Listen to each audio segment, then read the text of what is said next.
в МИДе в принципе давно уже существует Совет глав субъектов Российской Федерации, который раз в квартал собирается и рассматривает перспективные направления совместной работы, помогает вырабатывать рекомендации, которые полезны для наших регионов, участвующих во внешнеэкономической и международной деятельности.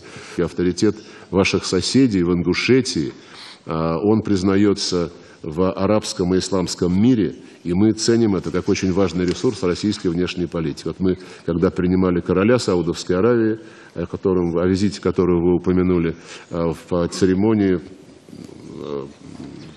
приветствия и в самом визите, на переговорах присутствовали руководители Чечни, Ингушетии, Татарстана, Башкортостана. И мне кажется, вот этот вот фактор, наше многонациональное, многоэтническое, многоконфессиональное богатство российского народа очень важно использовать на соответствующих направлениях нашей внешней политики. У нас практически